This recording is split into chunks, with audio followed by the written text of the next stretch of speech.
On July 28, 2017, Tesla unveiled a new car, the Model 3, to the world for the first time. It was a compact four-door electric sedan, had space for 5 people, and didn't really look too different to any other car Tesla had previously released. But it probably changed the automotive industry forever.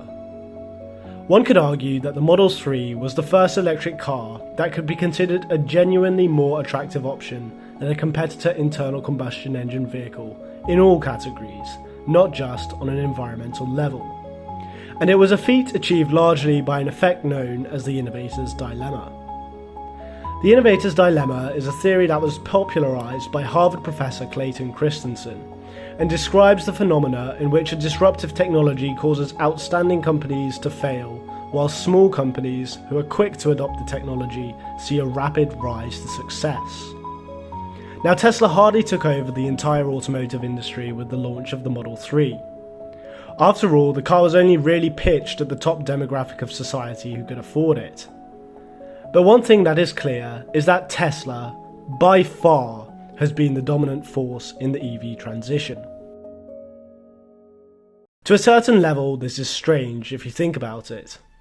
The automotive industry accounts for 3% of global GDP, and there are huge car brands like Volkswagen and Toyota who have far more capital available to them to spend on developing electric cars. It may come as a surprise then that a company founded only 2 decades ago has been able to achieve such success in this sector of the market. And this brings us back to the innovator's dilemma. Anyone who builds a product from the ground up will, almost invariably, have a certain advantage over someone trying to implement that technology into an existing design. Sure, larger companies with more industry experience and resources undoubtedly have a monetary and practical edge, but they also have constraints.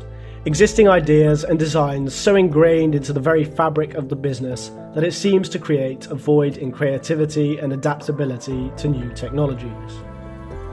Nearly every well-known car brand who has brought a new electric car to market in recent years appears to have taken one of their existing cars and simply swapped the internal combustion engine and fuel tank with electric motors and a battery. But beyond that, there is fundamentally little difference. But it appears Tesla doesn't think of their electric cars in the same way the big manufacturers do. In fact, some people would go as far as to say that they don't think of their cars as cars at all, nor do they think of themselves as a car company. Instead of building the EV platform into the car, Tesla have built their cars around the EV platform, from the ground up. This has allowed them to grasp and commercialize all the advantages that come with an electric powertrain without trying to mimic the dimensions and character of an internal combustion engine vehicle. This is reflected heavily in the kind of features you find in Teslas hitting the roads today.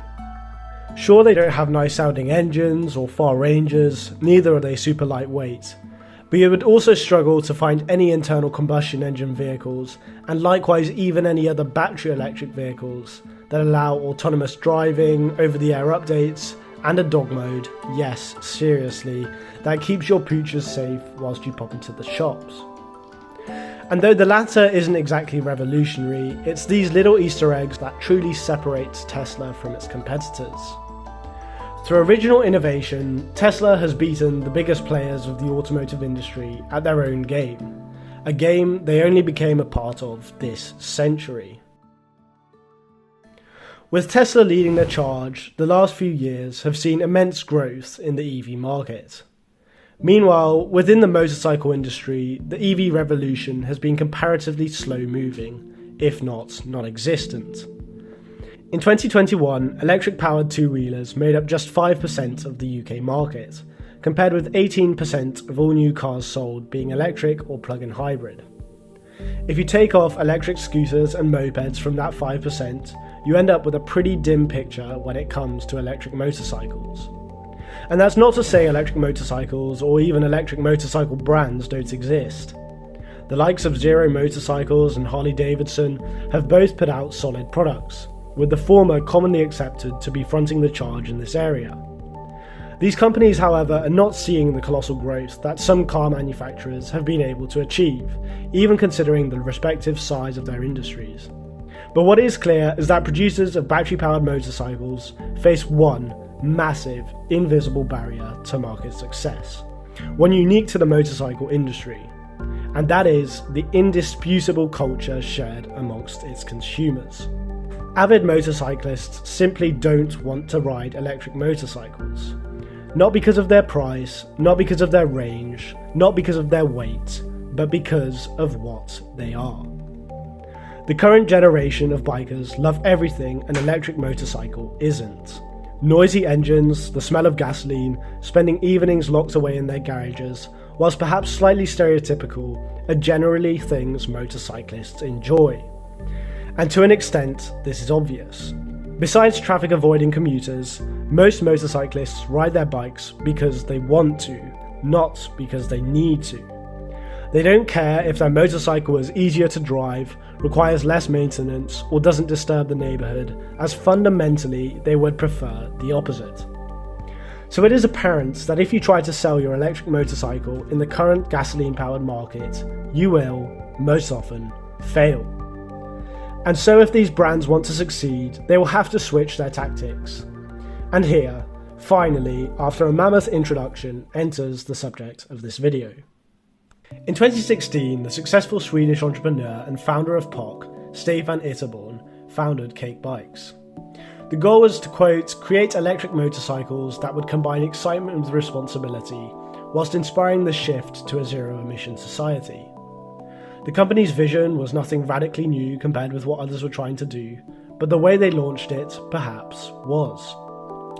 The thing about Stefan Itterborn is that he, as he has confessed many times himself, is not a biker. Simply put, Kalk aren't motorcyclists, and neither do they try to embody that image. In the words of their founder, Kalk is, quote, more Patagonia than Kawasaki, and therefore also free of all the do's and don'ts associated with the motorcycle industry. Kalk's first bike, the Kalk, was a lightweight and nimble off-roader that perfectly fits the mantra of combining excitement with responsibility. And whilst most motorcycle companies would have chosen to launch their model at a big motorcycle show like EICMA or IMS, Kalk did what can be considered almost the exact opposite. And so, in January 2018, Kalk's first bike was launched at the Outdoor Retailers Show in Denver, alongside the likes of Patagonia and the North Face, to an audience of mostly non-motorcyclists. It was, in itself, a gutsy move, essentially pitching themselves away from the industry that still theoretically would bring them the most consumers. But this was exactly the move that Itterborn believed Kalk needed to make, and the gamble did pay off. The Kalk was awarded Best in Show by several outdoor industry publications and has continued to receive a stream of awards in the time since. And it wasn't just the launch of the bike that was bold. The bike's design was something of an innovative masterpiece. It was designed to fill the gap between an electric mountain bike and motorbike, something that was both light and powerful. Due to these constraints, Kalk designed every single part from scratch. The result was a bike that weighed 69 kilos, produced 280 Nm of torque at the rear wheel, and looked nothing like anything that had come before it. To be honest, the bike looks more like it belongs in an Apple store, rather than getting covered in mud on the trails, and it is clear that every part on the bike was considered with huge attention to detail. It comes with plenty of interesting features like the in-house designed Trail Saver tyres, designed to minimise damage to forest trails while still offering good grip, and a battery that can be replaced with the removal of just 2 screws. The benefits of an electric drivetrain also naturally shone through. The bike costs next to nothing to charge, requires very little maintenance, has multiple engine and braking modes, and will stop the dirt bike hating folk of the world giving you a mouthful when you shred it through your local forests. And beyond the chat, there is proof of concept. Perhaps most notably is the use of the Kalk by anti-poaching teams in South Africa. The success of the Kalk naturally led on to other ventures. The next bike released was the Osa in November 2019, and its design was just as out of the box, if not more, than its predecessor. Moving away from just the off-road oriented user, this bike was pitched rather as a commuter bike. But this was more than just some glorified moped. This was an example of modular design in a utility vehicle we had rarely seen before. As it turns out, the Osa is more IKEA than Yamaha. The striking features of the Osa is the rectangular unibar that serves as the top tube of the bike's frame. It allows users, whether professionals or hobbyists, to customize their bike to their heart's content. From pillion seats to baskets to racks to mount skis or carry 2x4s, it can all be offered on the Osa. And it doesn't stop there. The battery on the Osa also doubles up as a portable power station, allowing users to plug and play to their needs, whether they are using the bike as a mobile workstation or a rig to transport them to the beach, where they subsequently listen to their favourite tunes on a speaker powered by the bike's battery. In recent years, Kalk has been looking to solve a problem the e-commerce industry is struggling to get to grips with, and it's a challenge known as the last mile problem. In logistic terms, the last mile refers to the stage of a product's delivery where it is moved from the final distribution centre to the customer's doorstep. And it is, more often than not, the most expensive, inefficient and time-consuming part of a shipping operation, accounting for as much as 53% of total shipping costs. To a business then, this presents a real problem, particularly as society's expectations shift towards shorter delivery times, lower shipping costs and easier returns. The logistics have struggled to keep up. And the problem doesn't end at the financial cost. The last mile is also where most of the carbon footprint lies when it comes to shipping. In November 2022, Kalk announced they were partnering with H&M and Volta Trucks in a trial to provide more efficient last mile deliveries. The idea is basically to use electric vans as mini portable warehouses, from which Kalk's electric motorcycles will be deployed to make the final stage of the delivery. This eliminates the need for large vans to take long, convoluted routes through congested urban areas, as well as the struggle to find parking once they reach the consumer. Recently, Kalk revealed what will become perhaps its most ambitious project to date. Again partnering with a multinational company in Vattenfall, their challenge, as they put it, is to produce the first truly fossil-free vehicle. As it currently stands, each bike has a total carbon footprint of 1,186 kilograms, a number the company wants to reduce to zero by 2025. Kalk has acknowledged what many other EV manufacturers haven't. Electrifying the power unit of a vehicle only goes so far in reducing emissions. Add to this the fact that the carbon footprint going into manufacturing EVs is often higher than that of traditional combustion engine vehicles, and the environmental benefits of driving the former quickly begin to dwindle.